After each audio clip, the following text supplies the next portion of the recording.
Hai guys, selamat datang di channel aku, Homero06. Baca novel yuk! Dukung channel ini ya dengan cara klik subscribe dan jangan lupa like, komen, dan share sebanyak-banyaknya ke teman kalian ya.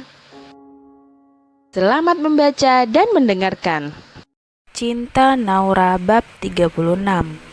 Di waktu yang bersamaan, saat Uca baru sampai di apartemennya, ada dua orang polisi yang tengah menunggunya. "Selamat sore Mbak Uca." "Sore Pak, ada apa ya?" tanya Uca. "Kami kemari akan membawa Anda ke kantor polisi." "Loh, emangnya saya salah apa ya Pak?" tanya Uca. "Ini surat penangkapannya atas tuduhan pembunuhan berencana." Uca begitu kaget bagaimana bisa informasi itu tercium oleh pihak kepolisian. Sementara anak buah Uca udah diusir dari kota itu. "Sepertinya Bapak salah deh," ujar Uca. "Nanti jelaskan saja di kantor Mbak, mari ikut kami." "Tidak, saya tidak mau ikut," ujar Uca. "Kalau Anda melawan, kami akan membawa Anda secara paksa." Polisi langsung memborgol tangan Uca dan membawanya masuk ke dalam mobil polisi. Mereka langsung bergerak menuju kantor polisi. Di lain tempat, Yuni tengah bersantai di rumahnya, melepas lelah seharian bekerja. Ia dikagetkan suara ketukan pintu. "Tok tok tok." "Iya, sebentar," ujar Yuni membuka pintu rumah dan dilihatnya dua orang polisi yang berdiri di depan pintu. "Selamat sore Mbak Yuni." "Sore Pak," ujar Yuni. "Kami dari pihak kepolisian ditugaskan untuk menangkap Anda." "Emangnya saya salah apa ya Pak?" ujar Yuni. "Silahkan baca surat penangkapannya." Yuni pun membuka surat itu dan dia membacanya dengan seksama. "Mari ikut kami." "Tapi Pak," ujar Yuni, "Anda jelaskan saja di kantor polisi." Polisi itu langsung menyeret Yuni dan membawanya ke kantor polisi. Tak membutuhkan waktu yang lama, mereka pun sudah berkumpul di kantor polisi untuk dimintai keterangan. Awalnya Uca mengelak atas tuduhan yang dilayangkan kepadanya, namun kemudian polisi mengeluarkan Tania dari tahanan.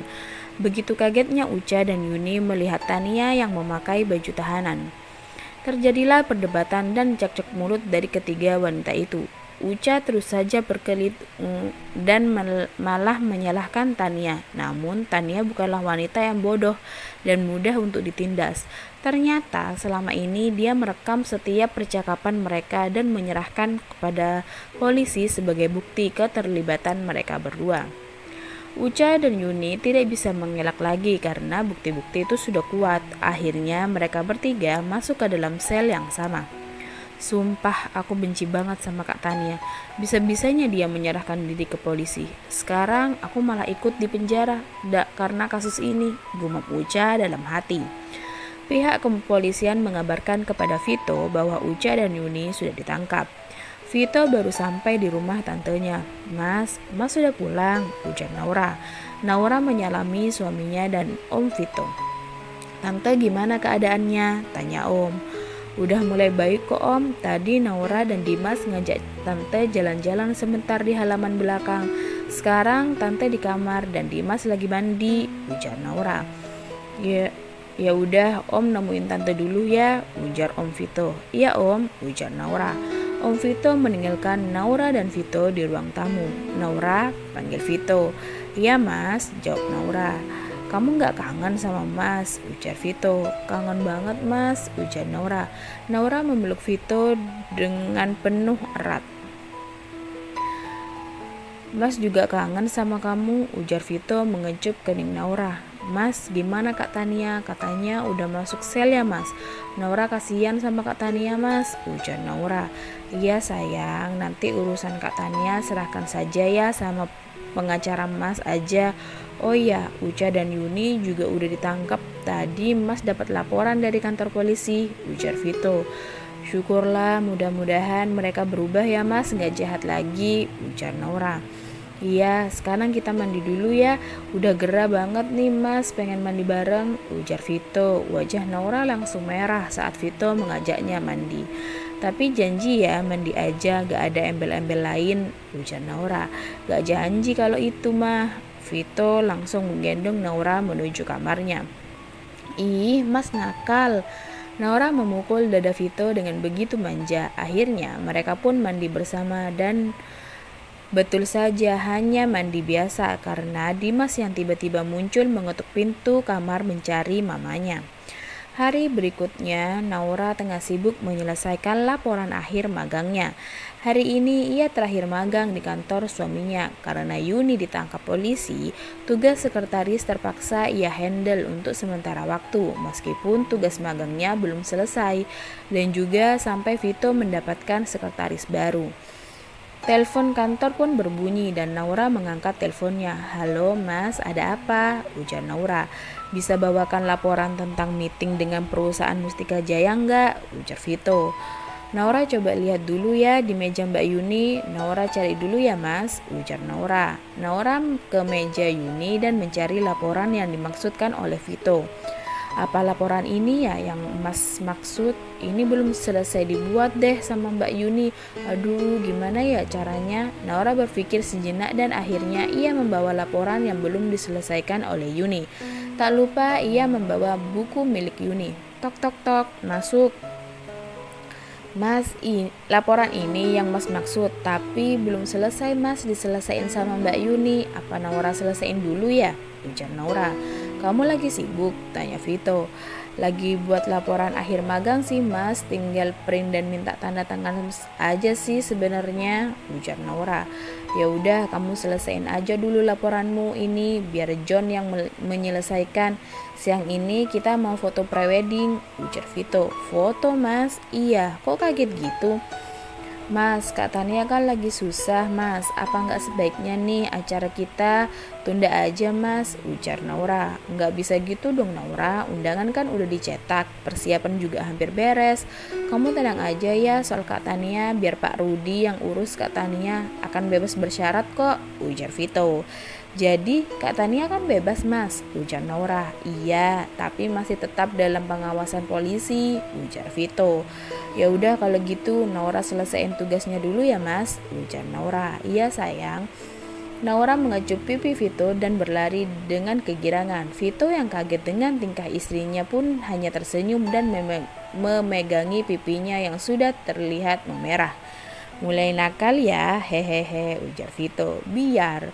Biar semangat kerjanya mas, sampai ketemu nanti ya my husband," ujar Naura tersenyum manja.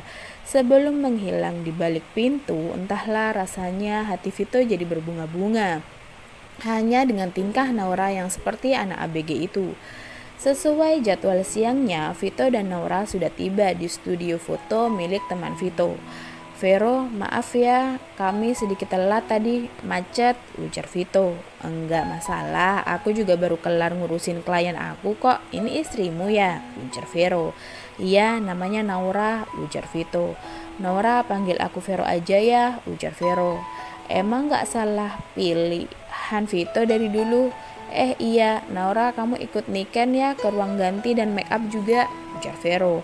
"Biar aku yang ngurus Vito," ujar Vero. Naura mengganti pakaian di ruang ganti dan juga make up natural untuk mempercantik dirinya. Sementara Vito ikut Vero berganti pakaian agar pas dengan pakaian Naura. Setelah selesai persiapan, mereka pun bertemu di latar studio. Vito begitu terpesona saat melihat istrinya yang begitu cantik. Vero pun menyenggol lengan Vito yang masih mematung. Vito menyambut Naura dan berdiri sejajar. "Oke, kita mulai ya pemotretan pertamanya," ujar Vero menginstruksi krunya untuk bersiap-siap. "Fit, jangan takut dong, tegang amat tuh badan," ujar Vero. Vito dan Naura sama-sama gugup saat sesi pemotretan. Beberapa kali jepretan, hasilnya kurang bagus. "Coba deh kalian kayak ngobrol di rumah sayang-sayangan gitu, karena modelnya begitu kaku." "Oke, siap ya. 1, 2, 3, ujar Vero. "Nah gitu dong, kostum kedua. 1, 2, 3, kostum ketiga. Coba cium dulu bini lo, Fit," Vero menyuruh Vito seenaknya. Ia tak melihat Naura yang tambah tegang karena malu dilihat banyak orang. "Udah, rileks aja," ujar Vito. Naura malu mas, ujar Naura. Tutup aja matamu, ujar Vito. Naura pun memejamkan matanya, kemudian Vito mendekat ke arah Naura. 1, 2, 3. Pemotretan pun selesai. Sebentar lagi akan digelar pesta pernikahan Vito dan Naura. Papa dan Mama Naura sudah berangkat dari Magelang ke Bandung. Hari ini terakhir Naura dan Vito diperbolehkan untuk bertemu. Pasalnya, setelah hari ini Naura dipingit selama beberapa hari dan tidak diperbolehkan untuk bertemu suaminya. Naura dan Vito tengah di perjalanan untuk makan siang bersama di sebuah restoran. Tampak sepasang suami istri ini menikmati momen kebersamaan mereka di ruangan VIP. Naura, mas bakalan kangen banget deh sama kamu. Rasanya mas gak akan bisa tidur kalau gak peluk kamu, ujar Vito menggenggam erat tangan istrinya yang membuat Naura menjadi merah di pipinya. Naura juga bakalan kangen banget sama mas, ujar Naura. Kenapa sih harus dipingit segala? Kita kan juga udah menikah, ujar Vito. Mas, kata mama, biar kangennya makin besar, jadi pas udah ketemu langsung jadi, hehehe, ujar Naura. Ada-ada aja sih mama. Oh ya, besok Kak Tania udah bebas, ujar Vito. Tapi tetap harus melapor ke kantor polisi, ujar Vito. Kalau Mbak Yuni dan Mbak Uca bagaimana mas? Tanya Naura. Mereka akan terus di sana karena mereka otak dari rencana itu dan anak buah Uca juga yang melakukan, jadi hukumnya lebih lama, ujar Vito. Oh gitu ya, yang penting Kak Tania bisa bebas itu udah lebih dari cukup kok ya mas, ujar Naura. Iya, ya udah kita pulang dulu yuk, ini waktunya jemput Dimas, ujar Vito. Iya mas. Naura berdiri dan akan beranjak namun ditarik oleh Vito sehingga kini Naura duduk di pangkuan Vito. Mas, kan besok nggak bisa ketemu mas, pengen kiss dulu lah, ujar Vito. Ih mas Vito, ini kan bukan di rumah mas, ujar Naura. Vito sudah bersiap untuk mendapat kejutan dari istrinya. Vito mendekat wajahnya dan akan mencium pipi Naura.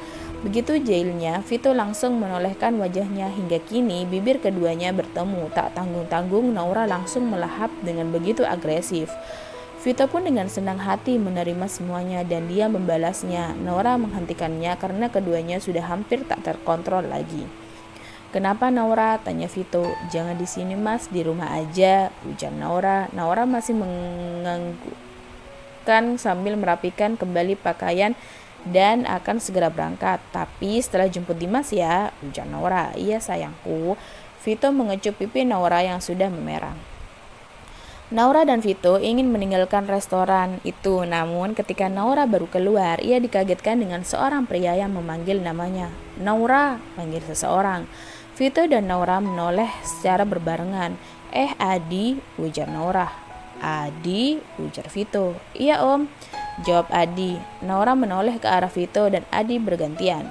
Naura, ternyata kamu di kota ini, ujar Adi memegang lengan Naura. Lepas di, ujar Naura, namun Adi tak mau melepaskan tangan lengan Naura. Ia malah memegangnya dengan kuat. Lepasin Naura Adi, ujar Vito. Enggak om, Adi nggak akan ngelepasin Naura untuk yang kedua kalinya, ujar Adi. Gila kamu ya, ujar Naura langsung memegang lengan Adi kemudian memelintir tangannya ke belakang dan mendorongnya hingga Adi masuk ke dalam restoran beberapa langkah. Naura langsung berlari ke parkiran diikuti oleh Vito. Kemudian Adi pun dengan cepat mengejarnya. Naura buka, ujar Adi mengetuk pintu mobil Vito. Jalan mas, ujar Naura menutup matanya dan tak ingin melihat Adi di luar. Vito menjalankan mobilnya kemudian disusul oleh Adi menggunakan mobilnya. Naura, ada apa sebenarnya? Cerita sama mas Naura, ujar Vito. Naura tak mampu berbicara, ia terus saja menangis tanpa tahu apa sebabnya. Naura, mas kenal kok sama Adi, ujar Vito. Naura tak mampu menahan tangisannya yang sudah banjir. Kamu kenal Adi? Dia itu anaknya Pak Riko, pamannya Ica. Kamu ada hubungan apa sama dia? Tanya Vito. Naura masih tak percaya bagaimana bisa ia bertemu lagi dengan Adi di saat seperti ini. Kejar-kejaran pun terus terjadi. Namun saat di tengah jalan Adi terjebak lampu merah sementara mobil Vito berhasil lolos. Sial, bagaimana bisa ya Om Vito bersama Naura, ujar Adi. Naura bingung, mau cerita dari mana, Mas? Ujar Naura. Ceritakan semuanya dari awal, Mas gak mau ada yang kamu tutup-tutupi lagi dari Mas. Naura kan istri Mas, dan Mas gak akan membiarkan siapapun melukai hati Naura, ujar Vito mengecup kening Naura dengan penuh cinta. Diusapnya air matanya yang terus saja membasahi pipinya, dan Naura mengumpulkan keberanian untuk menceritakan semua dari awal hubungannya dengan Adi kepada suaminya. Ini sama saja mengorek kembali luka lama yang Naura rasakan. Bersambung.